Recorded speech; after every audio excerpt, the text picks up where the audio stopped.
I'm Joe Kaiser. They call me the Real Estate Professor. If this is your first time here, be sure you hit the subscribe button and the bell notification so you get notified every time a new video like this comes out to help you pass your real estate exam. Today's discussion is going to be about how we apply IRV to a tax valuation question, a tax rate question. And we're going to get after that right now.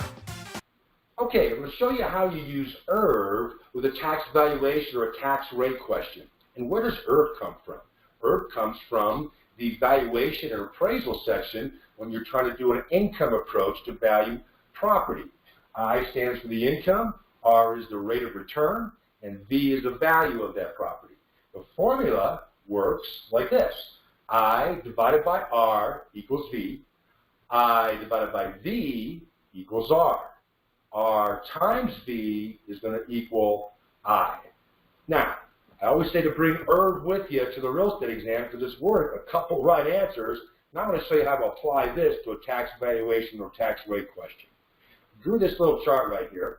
So we have the tax requirement or the budget for an area to provide services is going to be the income needed to provide these services like your roads, your schools, your post office, your police, fire department. All that's going to be coming from the required income to provide those services. So that's the I part. The R part, tax rate, that's pretty easy. That's going to be the rate in IRV. And then tax base would be the value of the properties needed to provide the taxation to get the services. So what kind of value are those properties at? All right, that'll help us figure out what rate we need to provide these services. So they get an assessed value. That's the tax base of a community, county, city, whatever it is. All right, here's your question. Let's see if we can apply this now to the formula to quickly answer this question. A town has a tax base of $160 million and a budget of $8 million. What's the tax rate? First thing we want to do is quickly identify where these values match up. All right, so the tax base is $160 million. Well, here we go. Tax base is the V, so we can quickly put a V next to that. The budget is $8 million, so the requirement or budget is the income needed to provide those services. We can quickly put an I over here. And then they're asking for is the rate. So now we can apply the formula, right?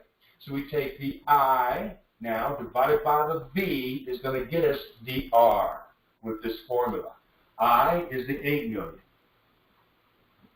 divided by the V, which is 160 million. What that's going to get us, the answer is going to be the tax rate. So we get a calculator out. We can do this. Comes out to be 0.05. Same thing as 5%. Same thing as 50 mils. So any one of these in a multiple choice would be the right answer to this question for a tax rate. And that's how you use IRV and apply it to another math question that you may see on the real estate exam. So I need to bring IRV with you to the exam and know how to use it and how to apply it, and there's your right answers. Okay, that's it for today's session. I hope you had some value out of this session. If there's anything else you'd like me to bring up, please go ahead and put your comments down below. I'd be happy to address those. So that's it for Joe Kaiser, the Real Estate Professor. Remember, study hard, study often, and pass your real estate exam.